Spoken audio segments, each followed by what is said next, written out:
Bonsoir à tous. Dans cette vidéo, on va s'intéresser à la convergence ou pas des séries de Bertrand, c'est-à-dire les séries de termes général. On va noter ça UN de alpha bêta, parce qu'il y a deux paramètres. Un sur n puissance alpha, ln de n à la puissance bêta, défini pour n supérieur ou égal à 2, du coup, parce que si n égale 1, ici, on est susceptible de diviser par 0. Alors, cela dit, c'est pas clair qu'on divise par quoi que ce soit, parce que alpha et bêta sont deux réels, donc ils peuvent être négatifs, donc si ça se trouve, là, il n'y a pas vraiment de division. Par exemple, si alpha et bêta sont tous les deux égaux à moins 1, en fait, c'est la suite n ln de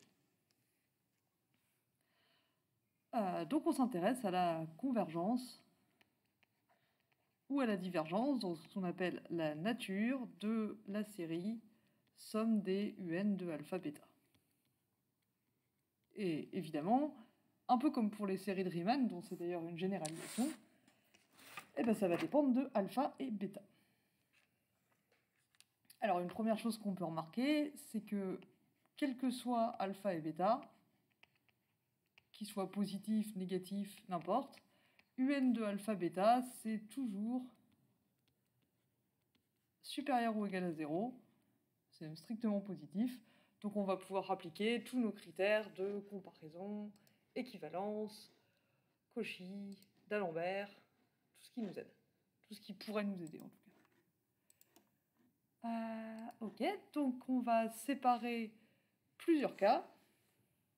Le premier cas, c'est si alpha est négatif et bêta, n'importe, positif, négatif, comme il veut. Qu'est-ce qui se passe dans ce cas-là? Ben, dans ce cas-là,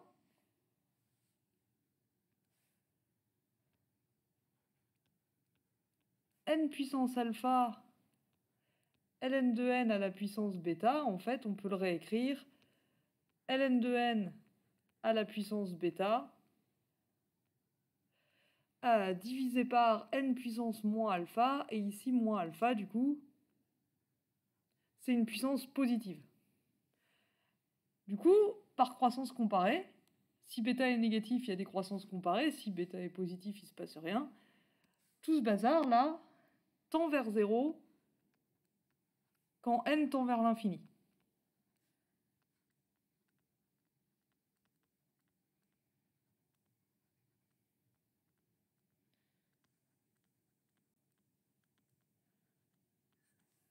Donc, par exemple, juste pour se donner une idée, si alpha égale moins 1 et bêta égale 34,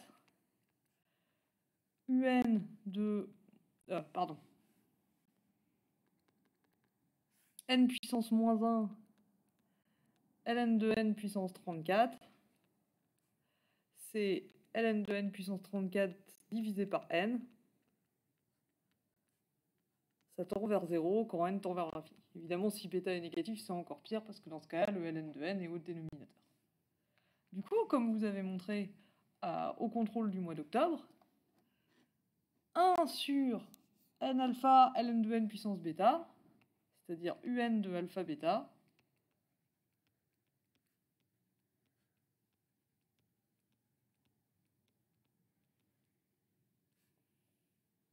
bah, ça va tendre vers plus l'infini. Puisque n alpha, n puissance alpha ln de n puissance bêta tend vers 0 par valeur positive, 1 sur n alpha ln de n puissance bêta tend vers plus l'infini quand n tend vers plus l'infini. Ok, mais du coup, ça tend pas vers 0. Toc.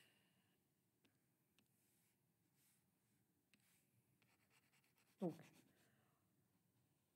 le terme général de ma série, dans ce cas-là, il tend pas vers 0. En fait, il tend carrément vers plus l'infini. Et on a dit que dans ce cas-là, il n'y a aucune chance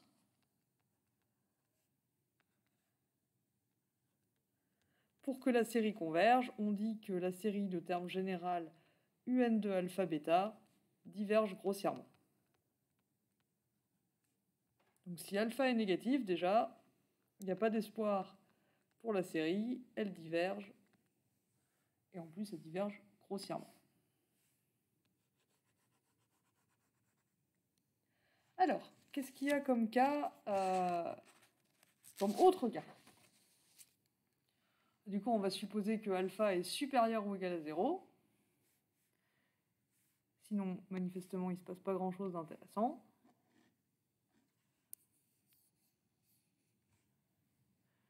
Et donc, dans un premier temps, on va supposer que alpha est compris entre 0 et 1,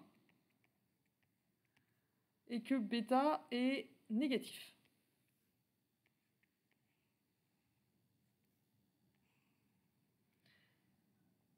Qu'est-ce qui se passe dans ce cas-là?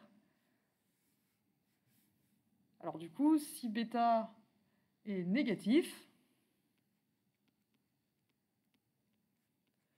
bah pour tout n supérieur ou égal à 2, ln de n à la puissance bêta, du coup par exemple c'est ln de n à la puissance moins 2, par exemple, si bêta égale moins 2, c'est-à-dire 1 sur ln de n au carré, dans tous les cas c'est inférieur ou égal à 1. Donc, 1 sur ln de n à la puissance bêta, pardon, je vais commencer à écrire de travers ici, 1 sur ln de n à la puissance bêta, du coup, c'est supérieur ou égal à 1. Donc, toujours pour tout n supérieur ou égal à 2, donc si je multiplie de chaque côté par 1 sur n puissance alpha, 1 sur n puissance alpha, c'est positif.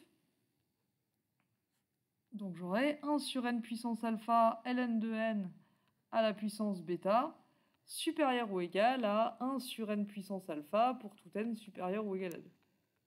Là, tout ce que j'ai fait, c'est multiplier mon inégalité par 1 sur n puissance alpha, qui est une quantité positive. Du coup, en fait, un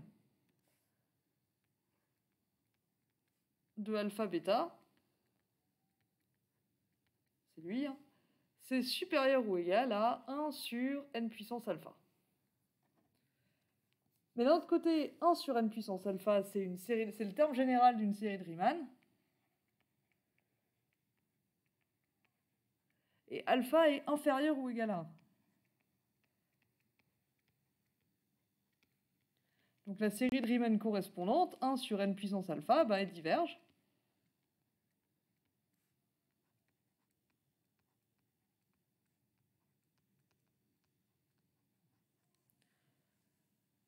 Mais du coup, par critère de comparaison,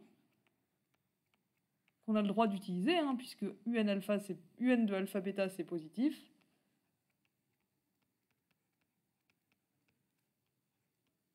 par le critère de comparaison, du coup, notre série somme des un de alpha bêta, elle diverge aussi.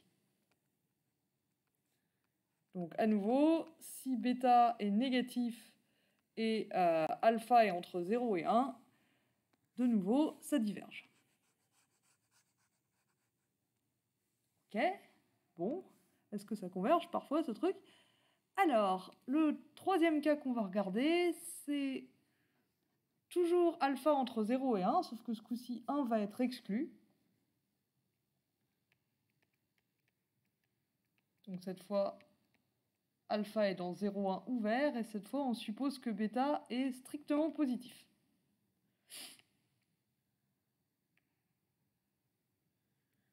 Alors, comme alpha est entre 0 et 1, on est dans une situation comme ça. On a 0, on a 1, et alpha, il est quelque part par là. Et comme alpha est strictement plus petit que 1, quelque part par ici, on peut prendre un A entre alpha et 1 strictement.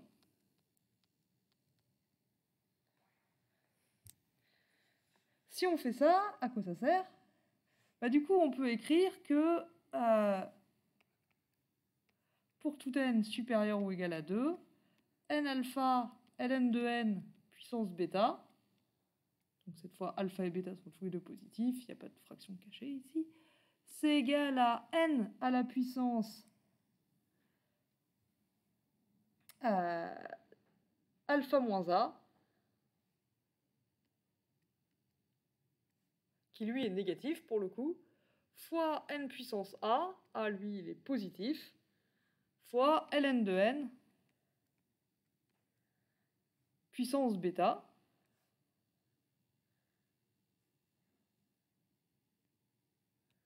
donc c'est égal à n à la puissance alpha moins a, n à la puissance a,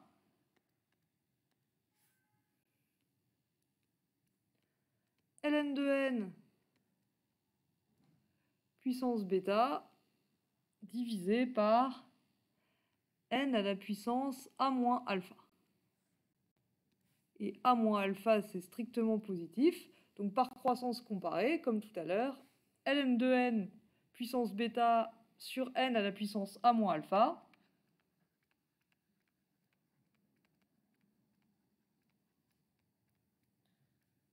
Par croissance comparée, ça va tendre vers 0.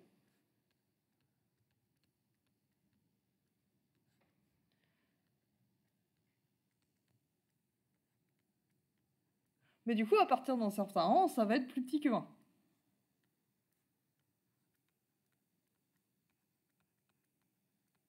Si j'appelle n0 ce rang, il existe un n0 dans n tel que pour tout n supérieur à n0,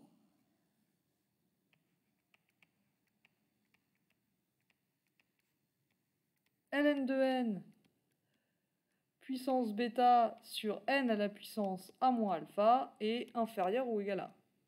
Mais du coup, si je reviens ici, et que je multiplie de chaque côté par n puissance a,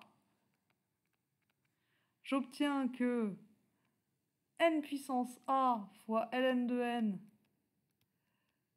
puissance bêta n à la puissance a moins alpha, c'est inférieur ou égal à n puissance a du coup.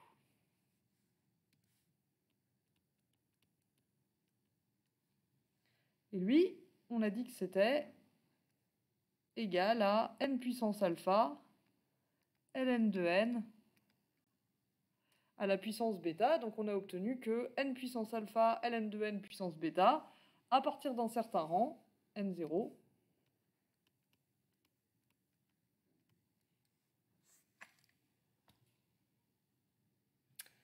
agressé par les moustiques au mois de novembre par -15 et sous une tempête. Normal. Donc, n alpha ln de n puissance bêta, à partir d'un certain rang, c'est plus petit que n puissance a. Et du coup, si je prends l'inverse de tout ce bazar, j'obtiens que 1 sur n puissance alpha ln de n puissance bêta, donc ça c'est le un de alpha bêta qu'on veut étudier, c'est plus petit, c'est plus grand, pardon, je passe à l'inverse, c'est plus grand que 1 sur n puissance a.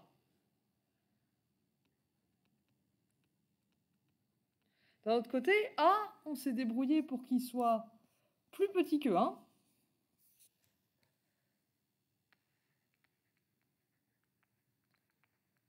Donc, la série de Riemann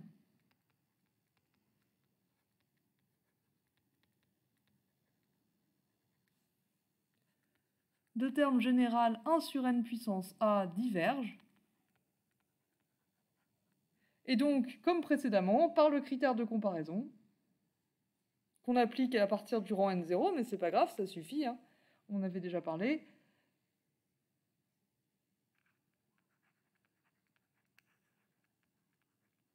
Par le critère de comparaison, du coup,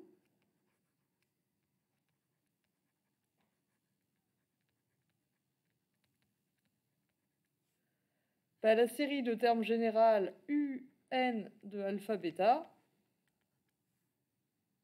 d'après cette inégalité, elle diverge aussi.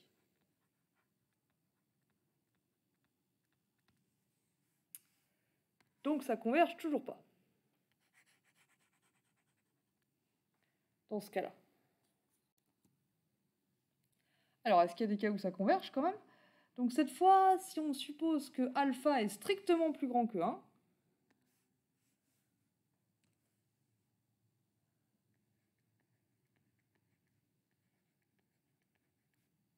et bêta quelconque,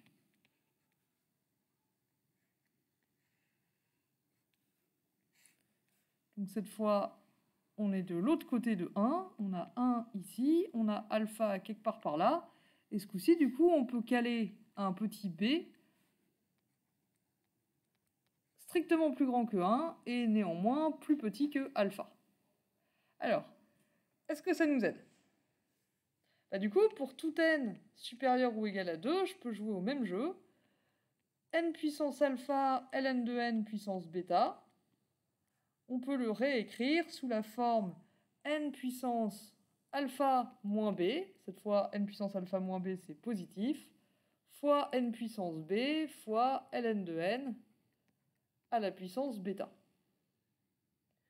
Et cette fois, alpha moins b c'est strictement positif.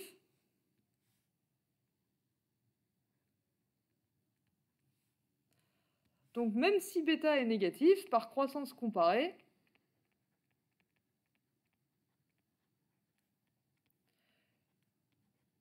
n puissance alpha moins b,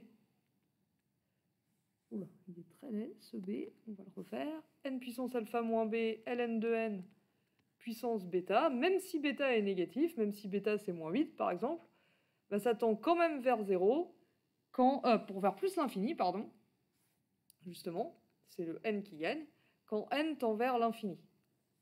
C'est une puissance positive de n fois une puissance éventuellement négative de ln de n, mais dans tous les cas, c'est le n puissance truc qui gagne. Donc ça tend vers plus l'infini. Du coup, à partir d'un certain rang, bah, c'est plus grand que 1. Il existe un entier n0 à partir duquel n à la puissance alpha moins b ln de n à la puissance bêta, c'est supérieur ou égal à 1. Et donc, si je multiplie par n à la puissance b pour récupérer le truc du haut, là, j'obtiens que, excusez-moi, petit rebranchement. Hop là. On ne voudrait pas tomber en rate de batterie en plein milieu.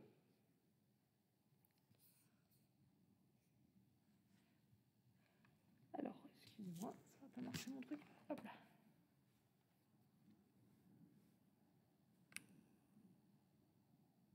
Pardon, ma tablette s'est déconnectée. Voilà, excusez-moi. Donc, pour tout n plus grand que n0, si je multiplie par n puissance b,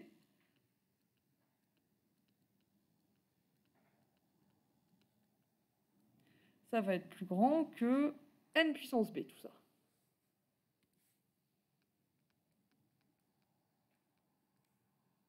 Et donc, n puissance alpha, ln de n puissance bêta, à partir du rang n0, c'est plus grand que n puissance b.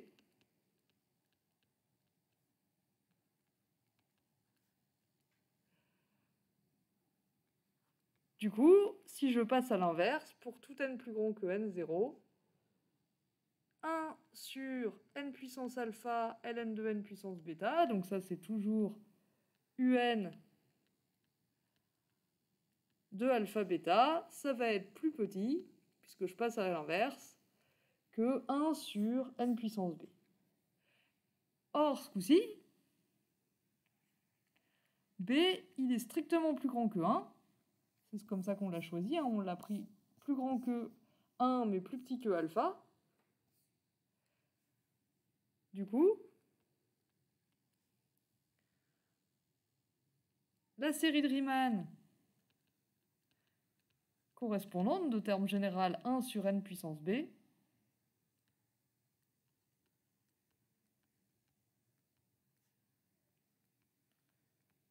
elle converge. Et du coup, par le critère de comparaison,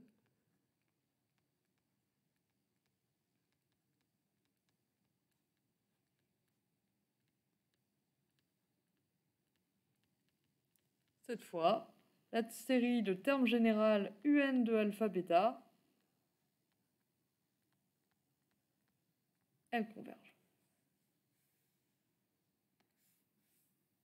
Comme quoi, ça arrive.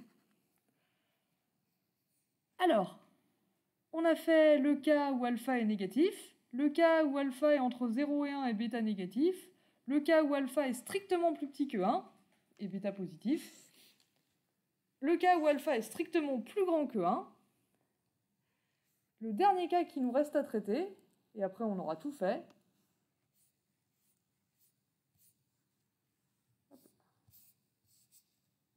j'arrive à scroller, j'arrive pas à scroller, cool.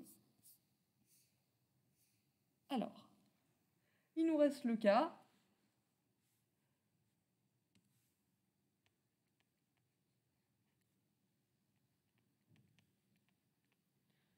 où alpha est pile égal à 1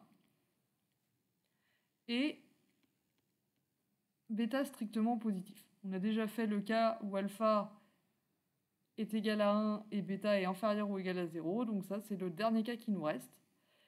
Et pour comprendre ce qui se passe, on va comparer la somme des UN de alpha bêta, donc des UN de 1 bêta dans ce cas-là, avec l'intégrale de la fonction 1 sur x puissance alpha ln de x puissance bêta, donc c'est le critère de comparaison série intégrale. On va faire ça dans la vidéo suivante.